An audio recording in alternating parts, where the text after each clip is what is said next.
Bienvenue à une nouvelle leçon du 5e chapitre du cours pour programmeurs Java intitulé Interface graphique.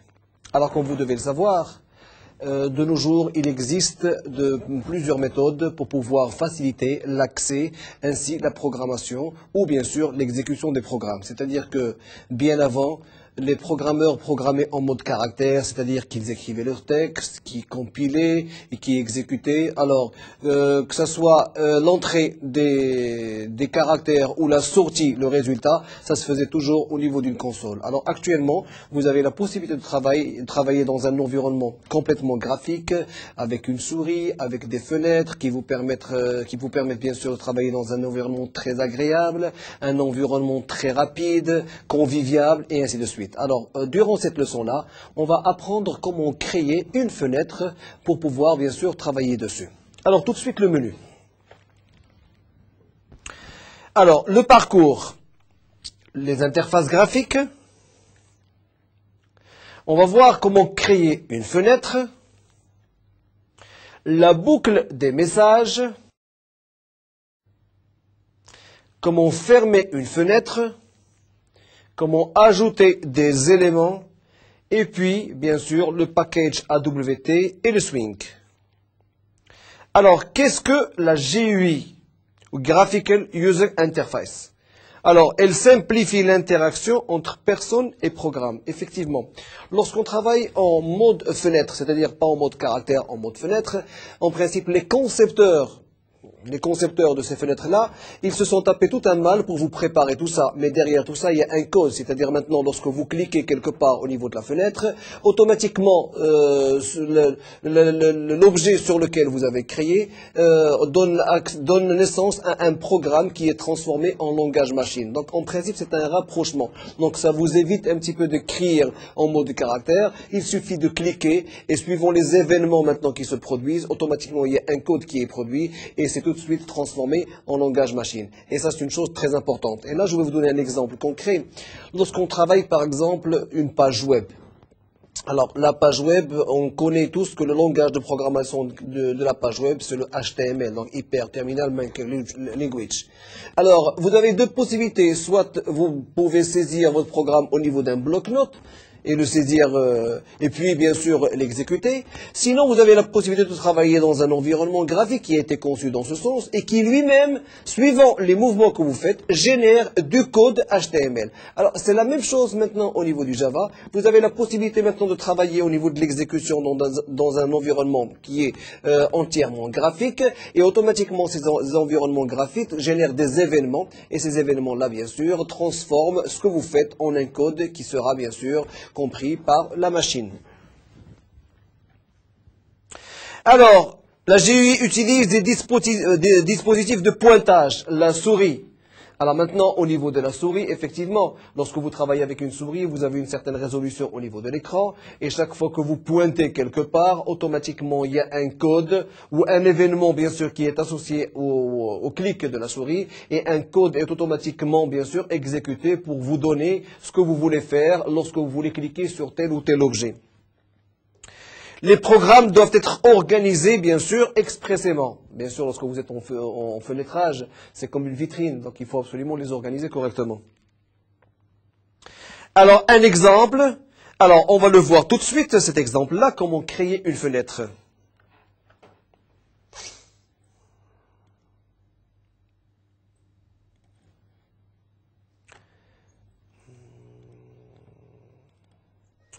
Alors, exercice. On va voir la leçon 20.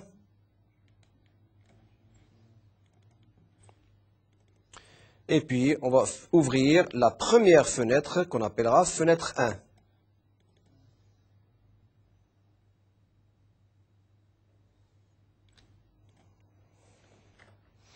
Alors, comme vous devez le savoir, tout à fait au début, donc on fait appel à la bibliothèque java.awt.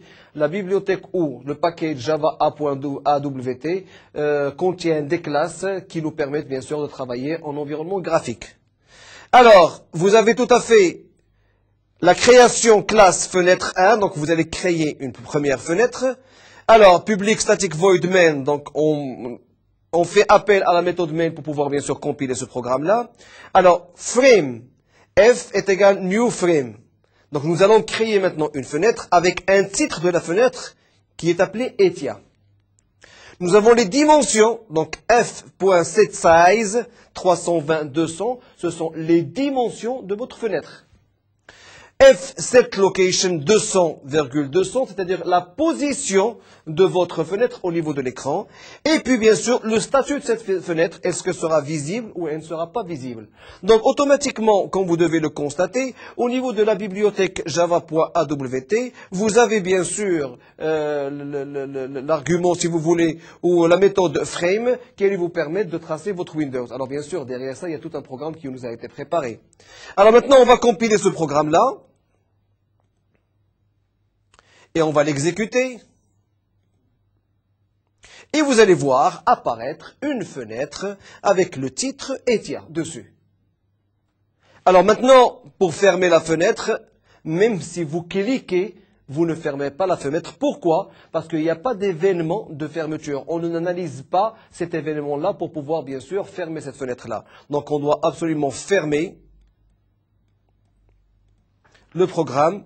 Alors maintenant, pour vous montrer un petit peu comment ça réagit, on peut avoir une fenêtre beaucoup plus grande. On va mettre ici 320.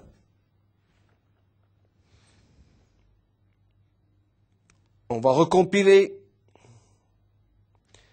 Et on va exécuter. Et vous allez voir apparaître une fenêtre beaucoup plus grande, 320 sur 320, et ainsi de suite.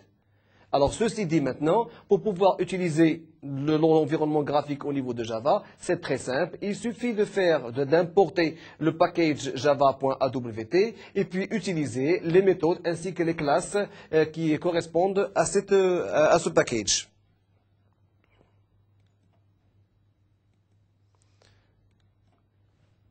Alors, nous allons revenir à notre programme maintenant.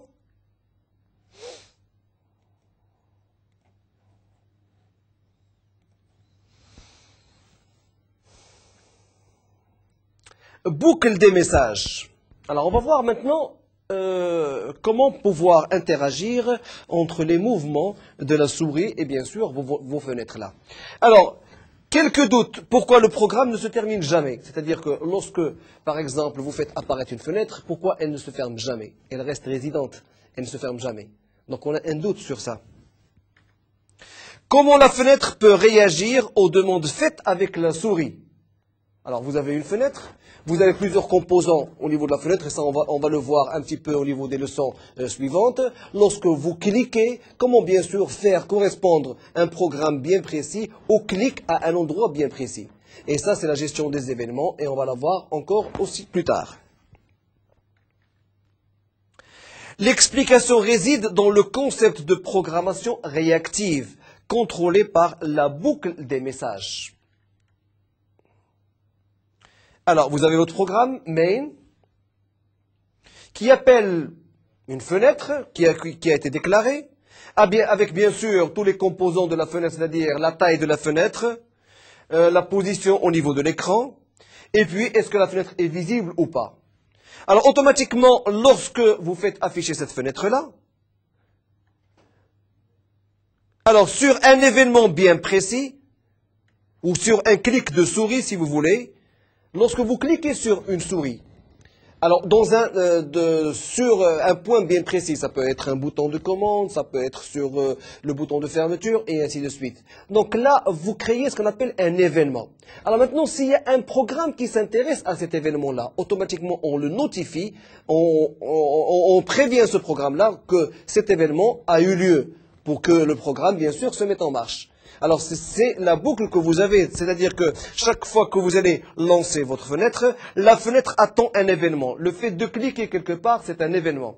Alors maintenant, s'il y a des objets ou bien sûr des programmes qui attendent ces événements-là, automatiquement ces programmes seront notifiés et bien sûr les programmes se mettront en exécution. Si par exemple vous cliquez sur un bouton bien précis, alors maintenant si vous avez déjà écrit un programme pour ce bouton-là, dès que vous cliquez sur ce bouton-là, donc c'est l'événement qui a été créé et automatiquement le programme qui doit se lancer pour ce clic-là sera notifié pour qu'il puisse exécuter son contenu.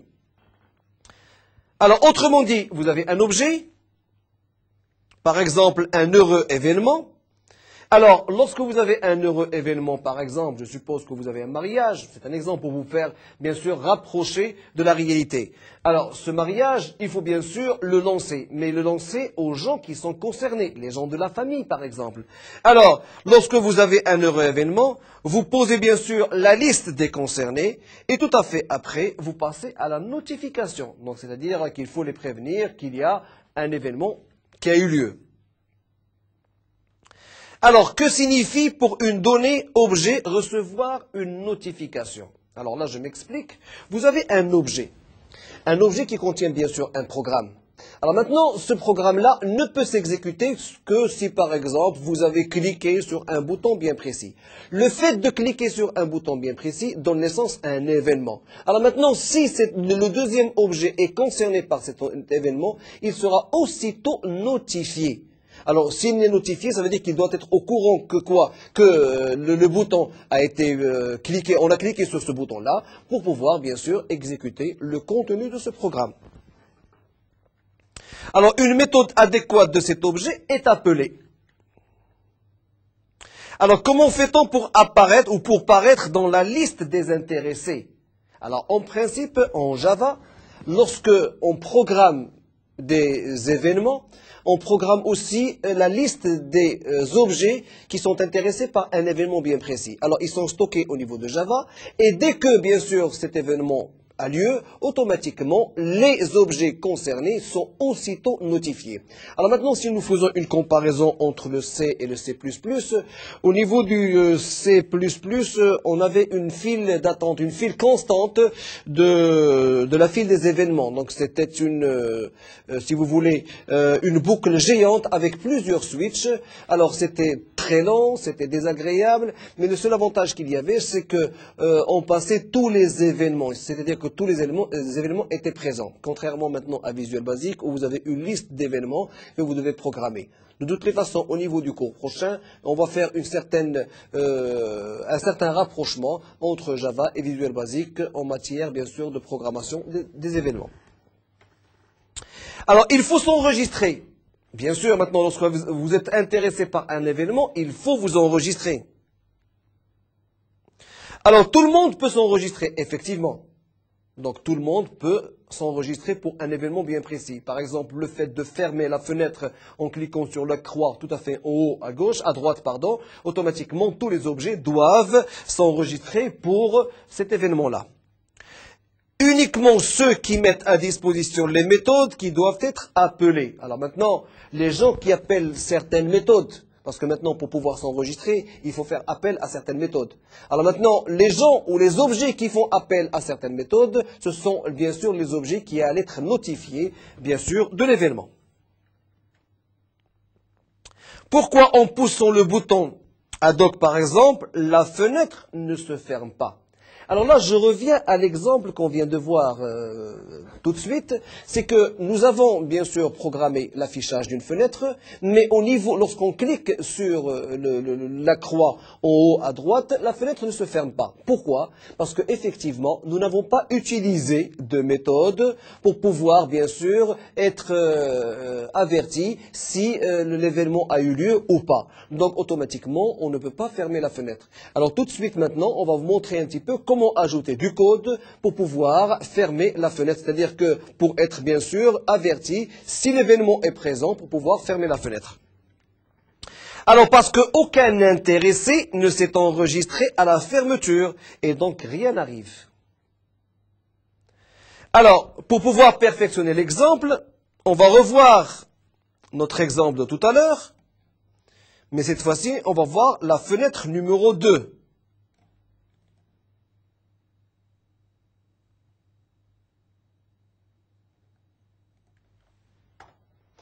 Alors, c'est un programme qui est un petit peu plus long que le premier. Alors, nous faisons, bien sûr, appel à deux packages, java.awt.étoile et puis java.awt.events.étoile, donc des sous-classes dont on aura besoin. Donc, c'est un programme de création d'une fenêtre en Java. Alors, on fait appel à une nouvelle classe qu'on appelle fenêtre 2. Alors, on trace notre fenêtre avec un titre ETIA, des dimensions de 320 sur 200, et bien sûr qui va être positionné au niveau de 200e pixel en hauteur et 200e pixel en largeur. Alors maintenant, pour pouvoir prétendre à répondre à un événement, nous allons faire appel, bien sûr, à la méthode Window Listener. Alors, Windows Listener, c'est la gestion de l'événement. On va créer un nouvel objet, Windows Listener, et puis, bien sûr, on va ouvrir un public void Windows Closing, Windows Events, WE, qui, en cliquant sur le bouton, va nous faire sortir du programme. Donc, il y a une création d'une sous-classe pour l'exploitation, bien sûr. Et puis, bien sûr, pour pouvoir quitter le programme, on écrit le système.exit. Alors maintenant, pour agir sur la fenêtre et la rendre visible au niveau de votre écran, il faut toujours, bien sûr, écrire ou, bien sûr, utiliser le set visible à true. Sinon, si vous le mettez à false, la fenêtre ne sera pas visible. Et là, maintenant, en comparaison avec Visual Basic, vous avez aussi la possibilité de faire apparaître une fenêtre ou de la faire, bien sûr, disparaître. Alors maintenant, si on compile ce programme et si on exécute ce programme-là, vous avez effectivement une fenêtre. Et vous avez le bouton rouge. En cliquant sur le bouton rouge, vous voyez que c'est fermé, hop, et on arrête notre programme.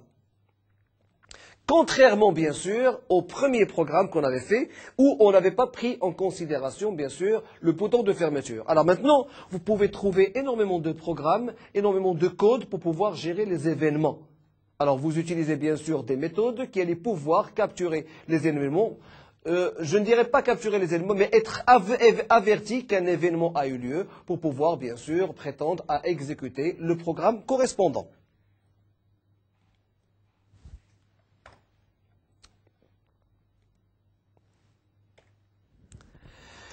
Ajout d'éléments.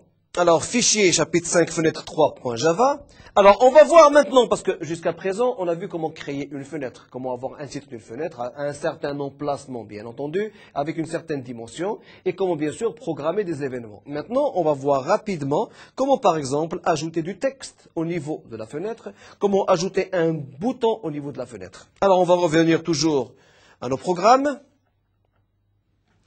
et on va ouvrir la fenêtre 3.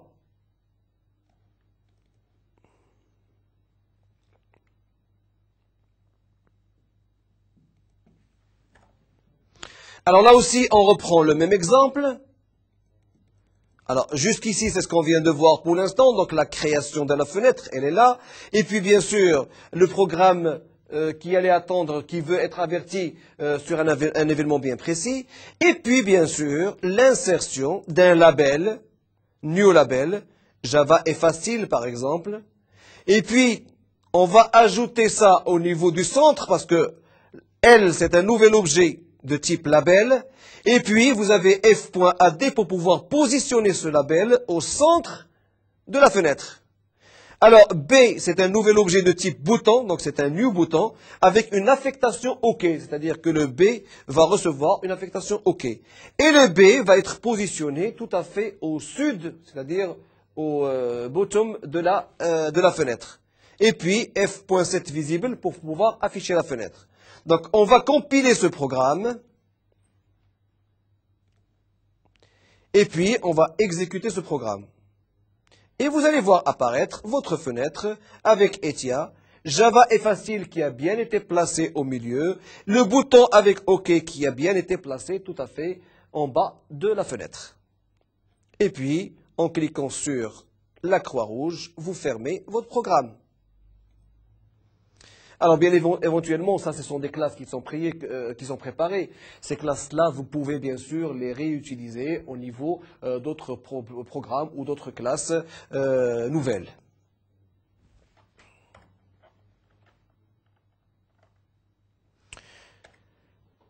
Alors, là, nous avons inséré bien sûr le texte et bien sûr votre bouton. Alors, les packages pour les GUI. Alors, pour pouvoir utiliser les interfaces graphiques, le package le plus utilisé, c'est le java.1wp qui utilise plusieurs méthodes dans ce sens. Alors, Abstract Windowing, Toolkit. C'est un ensemble de classes de base pour la création d'interfaces graphiques. Alors là aussi, les concepteurs de Java se sont tapés tout le mal pour pouvoir bien sûr préparer des classes qui allaient vous permettre bien sûr de concevoir des interfaces graphiques facilement agréables. Simple mais primitif.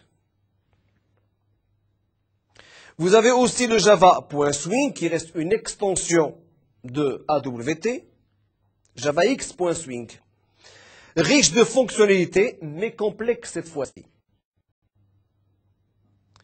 Alors, pour avoir une démonstration, au niveau de tous les Java, les environnements Java, de développement kit Java, vous pouvez retrouver un répertoire démo où vous allez trouver plusieurs démonstrations, bien sûr, de programmes.